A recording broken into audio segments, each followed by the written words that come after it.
Hello everyone, டைக்கின் new AC launch பண்ணியிருக்காங்க. World வைடாக top 3 AC பிராண்ட்ஸில் டைக்கினும் ஒன்று. இவங்க பார்த்தீங்கன்னா 99 இயர்ஸாக ஏசி மேனுஃபேக்சரிங் பண்ணுறதுல ஒரு ஸ்பெஷலைஸ்டு பிராண்ட். நம்ம இந்த வீடியோவில் இந்த ஏசியை பற்றின ஃபுல் ரிவ்யூ, இதில் இருக்க features, warranty details, installation service எல்லாமே ஒன் பை ஒன் பார்க்கலாம். ஃபர்ஸ்ட் நம்ம பார்க்க போகிற model name Daikin inverter split AC dew clean technology கோண்டா ஏர்ஃப்ளோ.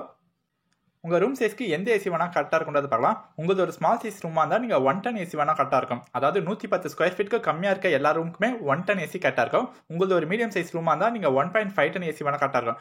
110 150 ஸ்கொயர் ஃபீட் இருக்கிற ரூம் சைஸ்க்கு எல்லாமே 1.5 டன் ஏசி கரெக்டாக இருக்கும். உங்களுக்கு ஒரு லார்ஜ் சைஸ் ரூமாக இருந்தால் நீங்கள் 2 டன் ஏசி வேணால் கரெக்டாக இருக்கும். 150 200 ஸ்கொயர் ஃபீட் இருக்கிற ரூம் சைஸ்க்கு எல்லாமே 2 டன் ஏசி கரெக்டாக இருக்கும். இந்த ஏசியில் இருக்கிற ஃபீச்சர்ஸ்லாம் பார்க்கலாம். இதில் பார்த்தீங்கன்னா பவர் சில் மோட் வந்து கொடுத்துருக்காங்க. இந்த பவர் சில் மோட நம்ம எனபிள் பண்ணும்போது நம்ம ரூம் 20% ஃபாஸ்ட்டாக குளிக்காமல் 20% எக்ஸ்ட்ராவாக கூலிங் வந்து ஆகும். டர்போ மோடோடைய ஒரு அட்வான்ஸ்டு ஃபீச்சர் தாங்க இந்த பவர் சில் மோட். நெக்ஸ்ட் கோண்டா ஏர்ஃப்ளோனா பார்க்கலாம். இப்போ நம்ம ஏசி ரூமில் ஏசி பக்கத்தில் நிற்கிறோம், அதே மாதிரி ரூம் கார்னரில் நிற்கிறோம். ஏசி பக்கத்தில் நம்மளுக்கு எந்த அளவுக்கு கூலிங் வச்சதோ அதே கூலிங் நம்ம ரூம் கார்னரில் நிற்கும் போது அந்த கூலிங் வந்து கிடைக்கும். அதெல்லாம் எப்படி கிடைக்குது பார்த்தீங்கன்னா, இந்த ஏசியில் 3D ஏர்ஃப்ளோ இருக்கிறதுனால ரூம் ஃபுல்லாகவே ஈவனாக கூலிங்கை ஸ்ப்ரெட் பண்ணும். அதனால நீங்கள் ரூமில் எந்த இடத்துலனாலும் உங்களுக்கு கூலிங் கிடைக்கும். எல்லா இடத்துலையுமே உங்களுக்கு ஒரு ஈவனான கூலிங் வந்து கிடைக்கும். இதாங்க ஒரு முக்கியமான விஷயம். இந்த ஏசியில் ட்ரிபிள் டிஸ்பிளே வந்து கொடுத்துருக்காங்க. இந்த ஏசியில் என்ன ஃபில்டர் யூஸ் பண்ணியிருக்காங்கன்னா PM 2.5 ஃபில்டர் வந்து யூஸ் பண்ணியிருக்காங்க. பொதுவாக யாரில் பார்த்தீங்கன்னா டஸ்ட் பேக்டீரியாஸ்லாம் இருக்கும். நம்ம ரூமில் இருக்கிற பேக்டீரியாஸ்லாம் ரிமூவ் பண்ணிட்டு நம்மளுக்கு ஒரு ஃப்ரெஷ்ஷான ஏர் ப்ரொடியூஸ் பண்ணும். இந்த ஏசி ரூமில் இருக்கும்போது நம்மளுக்கு ஒரு ஃப்ரெஷ்ஷான ப்ரீத்திங் வந்து கிடைக்கும். இதில் டியூ கிளீன் டெக்னாலஜி கொடுத்துருக்காங்க. டியூ கிளீன் டெக்னாலஜி நம்ம எனபிள் பண்ணும்போது நம்ம எவாப்ரேட்டர் காயில் இருக்கிற டஸ்ட்டெல்லாம் ரிமூவ் பண்ணோம். காயில்ஸில் இருக்கிற டஸ்ட்டெல்லாம் ரிமூவ் பண்ணதுனால நம்மளுடைய ரூமும் ஃபாஸ்ட்டாக கூலிங் ஆகும். ஏசியோட லைஃப் டைமும் அதிகமாக இருக்கும்.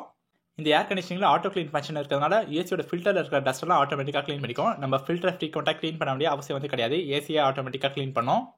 இந்த ஏர் கண்டிஷனிங்கில் R32 ஒரு ஈகோ ஃப்ரெண்ட்லியான ரெஃப்ரிஜரன்ட் கேஸ் வந்து யூஸ் பண்ணியிருக்காங்க. ஒரு சில ஏசி ரூமில் குழந்தைங்கள உள்ளே கூட்டிகிட்டு போனாலே அழுதுகிட்டே இருக்கும். அந்த மாதிரி ப்ராப்ளம்லாம் இந்த ஏசியில் இல்லை. பேபிஸ்லாம் தூங்குறதுக்கு இந்த ஏசி ரூம் ஒரு கம்ஃபர்ட் ஜோனாக இருக்கும். இந்த ஏர் கண்டிஷனிங்கில் ஸ்டெபிலைசர் இன்சைட் வந்து கொடுத்துருக்காங்க. ஒரு சில ஏரியாவில் பார்த்தீங்கன்னா பவர் ஃப்ளக்சுவேஷன் கம்மியாக இருக்கும், பவர் ஃப்ளக்சுவேஷன் அதிகமாக இருக்கும். கரண்ட் பார்த்தீங்கன்னா ஃப்ரீக்வெண்ட்டாக போயிட்டு வந்துட்டே இருக்கும். அப்போ ப்ராடக்ட் வந்து டேமேஜ் ஆகாமல் இருக்க டைக்கின் வந்து என்ன பண்ணியிருக்காங்கன்னா ஸ்டெபிலைசர் ஃப்ரீ ஆப்ரேஷன் வந்து கொடுத்துருக்காங்க. உங்கள் ஏரியாவில் பவர் ஃப்ளக்சுவேஷன் எப்படி இருந்தாலும் சரி இந்த ப்ராடக்ட் வந்து ஈஸியாக மேனேஜ் பண்ணும். என்னதான் இண்டிபெண்டன்ட் ஆச்சாலும் இந்த ஏசிக்கு ஒன்றுமே ஆகாது. ஸ்டெபிலைசர் ஃப்ரீ ஆப்ரேஷன் இருக்கிறதுனால இந்த ஏசிக்கு நம்ம எக்ஸ்ட்ரா ஸ்டெபிலைசர் வாங்க வேண்டிய அவசியம் வந்து கிடையாது. எக்ஸ்ட்ரா ஸ்டெபிலைசர் வாங்குற காஸ்ட்டும் நம்மளுக்கு சேவ் ஆகும். இந்த ஏர் கண்டிஷனிங்கில் 100% காப்பர் கண்டென்சர் வந்து கொடுத்துருக்காங்க. எதனால் காப்பர் கண்டென்சர் கொடுத்துருக்காங்கன்னா, காப்பர் பொதுவாக லோ பவர் தான் கன்சியூம் பண்ணலாம். காப்பருடைய லைஃப் டைம் வந்து அதிகம். ஏரில் இருக்க மாய்ச்சர்ஸ்லாம் அப்சர்வ் பண்ணாமல் இருக்க நம்மளுடைய ரூம் வந்து ஃபாஸ்ட்டாக கூலிங் ஆகிறதுக்காக காப்பர் கண்டென்சர் வந்து யூஸ் பண்ணியிருக்காங்க. இதில் ஈக்னோ மோட் இருக்கிறதுனால பவர் சேவிங்ஸ் அதிகமாக இருக்கும். இந்த ஏசி பார்த்தீங்கன்னா 54 டிகிரி செல்சியஸ் அந்த ஹீட்டில் கூட ரன் ஆகும். நீங்கள் இந்தியாவில் எந்த லொக்கேஷனில் இருந்தாலும் சரி, சம்மர் சீசனில் எந்த அளவுக்கு ஹீட் அதிகமாக இருந்தாலும் இந்த ஏசியால் கூலிங்காக ப்ரொடியூஸ் பண்ண முடியும். செல்ஃப் டைனேஷன் ஃபங்க்ஷன் வந்து கொடுத்துருக்காங்க. இது எது கொடுத்துருக்காங்கன்னா, ஏசியில் எல்லாமே ப்ராப்பராக இருக்கா அதை நம்ம செக் பண்ணுறதுக்காக இந்த ஃபங்க்ஷன் வந்து கொடுத்துருக்காங்க. ஐசர் ரேட்டிங் 5.02 இருக்குது. இந்த ஏசியோட ப்ரோஸ் அண்ட் கான்ஸ் பார்க்கலாம். மற்ற ஏசியில் இல்லாத ஃபீச்சர்ஸ் கூட இந்த ஏசியில் கொடுத்துருக்காங்க. கோண்டா ஏர்ஃப்ளோ 3D ஏர்ஃப்ளோலாம் பார்த்தீங்கன்னா மற்ற எந்த ஏசி பிராண்ட்ஸ்லையுமே இருக்காது. டைக்கில் மட்டும் தான் இந்த மாதிரி ஃபீச்சர்ஸ்லாம் கொடுப்பாங்க. அது மட்டும் இல்லாமல் இவங்க ஒரு 99 இயர்ஸ் ஏசி மேனுஃபேக்சர் பண்ணுற ஒரு ஸ்பெஷலைஸ்டு பிராண்ட். நெக்ஸ்ட் ஒரு முக்கியமான விஷயம், வாரண்டி பற்றி பார்க்கலாம். டைக்கின் ப்ராடக்ட்க்கு 1 இயர் வாரண்டி கொடுத்துருக்காங்க. கம்ப்ரஸருக்கு 10 இயர் வாரண்டி, PCBக்கு 5 இயர் வாரண்டி. இந்த PCBக்கு வாரண்டி பார்த்தீங்கன்னா எல்லா பிராண்ட்ஸுமே தர மாட்டாங்க, ஒரு சில பிராண்ட்ஸ் மட்டும் தான் தருவாங்க. டைக்கின் இங்கே கொடுத்துருக்காங்க. வாரண்டி வைஸ் பார்க்கும்போது டைக்கின் அல்டிமேட்டாக கொடுத்துருக்காங்க. ப்ரைஸ் பற்றி பார்க்கலாம்.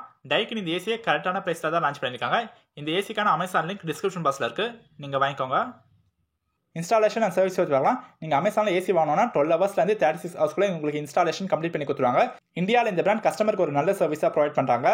ஏசி ஆன்லைனில் வாங்கலாமா ஆஃப்லைனில் வாங்கலாமான்றதை பற்றி பார்க்கலாம். ஏசி நீங்கள் அமேசானில் வாங்குறது ஒரு பெஸ்ட் ஆப்ஷன். நீங்கள் அமேசானில் ஏசி வாங்கினா அவங்க உங்களுக்கு ஃபஸ்ட் குவாலிட்டி ப்ராடக்ட் தான் கொடுப்பாங்க. இது நியூ மாடல் என்றதுனால எல்லா ஸ்டோர்ஸ்லையும் அவைலபிள் இருக்காது. நீங்கள் ஏசி வாங்க ஸ்டோருக்கு போனால் கூட அவங்க கிட்ட இருக்கிற பழைய ஸ்டாக்கை உங்ககிட்ட விற்கிறதுக்கு தான் ட்ரை பண்ணுவாங்க. நீங்கள் வாங்க போனது ஒரு மாடலாக இருக்கும், வாங்கிட்டு வந்தது ஒரு மாடலாக இருக்கும். ஏசின்றது 6 மாதத்துக்கு ஒரு வாட்டியோ 1 வருஷத்துக்கு ஒரு வாட்டியோ வாங்க போகிற பொருள் வந்து கிடையாது. ஏசின்றது ஒரு ஒன் டைம் இன்வெஸ்ட்மெண்ட். நீங்கள் வாங்கும் போது நல்ல பொருளாக வாங்கினா மட்டும் தான் அந்த ப்ராடக்டோடைய லைஃப் டைம் வந்து அதிகமாக இருக்கும். அதனால நீங்கள் ஏசி அமேசானில் வாங்குறது ஒரு பெஸ்ட் ஆப்ஷன். இந்த டைக்கின் ஏசி என்ன கெப்பாசிட்டிஸ்லாம் அவைலபிள் இருப்பாங்க. 110 3 star, 110 5 star, 1.5 10 3 star, 1.5 10 5 star, 1.8 10 3 star and 5 star, 0.8 10 3 star. இந்த எல்லா ஏசிக்கான அமேசான் லிங்க் டிஸ்கிரிப்ஷன் பாக்ஸில் இருக்குது. 3 ஸ்டார் ஏசி வாங்கலாமா 5 ஸ்டார் ஏசி வாங்கலாமான்றது பார்க்கலாம். டைக்கின் 110ல் 5 ஸ்டார் ஏசி லான்ச் பண்ணாங்க, 110ல் 3 ஸ்டார் ஏசி வந்து லான்ச் பண்ணாங்க. இது ரெண்டுக்கும் என்ன டிஃபரன்ஸ் பார்க்கலாம். 110 5 ஸ்டார் ஏசி பர் இயருக்கு 523 யூனிட்ஸ் வந்து கன்சியூம் பண்ணோம். 110 3 ஸ்டார் ஏசி பர் இயருக்கு 680 யூனிட்ஸ் வந்து கன்சியூம் பண்ணோம். இது ரெண்டுக்கு எவ்வளோ டிஃபரன்ஸ் பார்த்தீங்கன்னா 157 யூனிட்ஸ் வந்து டிஃபரன்ஸ் வரும். ஒரு வருஷத்துக்கு 150 யூனிட் டிஃபரன்ஸ்ன்றது ஒரு பெரிய விஷயம்லாம் ஒன்றுமே இல்லைங்க. 3 ஸ்டார் ஏசி 5 ஸ்டார் ஏசி இது ரெண்டுமே பர்ஃபார்மன்ஸ் வைஸ் உங்களுக்கு சேமாக தான் இருக்கும். உங்களுக்கு எந்த ஒரு டிஃபரன்ஸுமே இருக்காது. பவர் கன்சப்ஷன் வைஸ் தாங்க உங்களுக்கு ஒரு 150 யூனிட் வந்து டிஃபரன்ஸ் வரும். பிரைஸ் வைஸ் பார்க்கும்போது நீங்கள் 3 ஸ்டார் ஏசியோட பிரைஸ் வந்து ஒரு 8000 கம்மியாக வரும். 5 ஸ்டார் ஏசி இந்த 3 ஸ்டார் ஏசியோட கம்பேர் பண்ணும்போது ஒரு 8000 அதிகமாக வரும். இது ரெண்டுமே பெஸ்ட்டான ஏசி தான். நீங்கள் ஏசி வாங்குறதுக்கு ஒரு பட்ஜெட் ரேஞ்ச் வச்சிருப்பீங்க. அந்த பட்ஜெட் ரேஞ்சை இந்த 3 star AC and 5 star AC கூட கம்பேர் பண்ணுங்க. நீங்கள் வச்சிருக்க பட்ஜெட்க்கு எந்த ஏசி மேட்ச் ஆகுதோ அந்த ஏசி நீங்கள் ஈஸியாக வாங்கிக்கோங்க. ஓவராலாக இந்த Daikin AC value for money ஒர்த்தான ப்ராடக்ட் தாங்க. இவங்களோட ப்ராடக்ட்ஸ் எல்லாமே பார்த்தீங்கன்னா ஒரு லாங் லாஸ்டிங்கான ப்ராடக்ட். கஸ்டமர் இவங்களோட ப்ராடக்ட்ஸை ரொம்ப வருஷம் யூஸ் பண்ணுற மாதிரியான இவங்களோட ப்ராடக்ட்டோட லைஃப் டைம் வந்து இருக்கும். அதனால் இந்த ஏசி நீங்கள் தாராளமாக வாங்கலாம். டைக்கின் ஒரு நம்பிக்கையான பிராண்ட் தான். நம்ம பார்த்த எல்லா ஏசிக்கான அமேசான் லிங்க் டிஸ்கிரிப்ஷன் பாக்ஸில் இருக்குது, நீங்கள் வாங்கிக்கோங்க. தேங்க்ஸ் ஃபார் வாட்சிங்.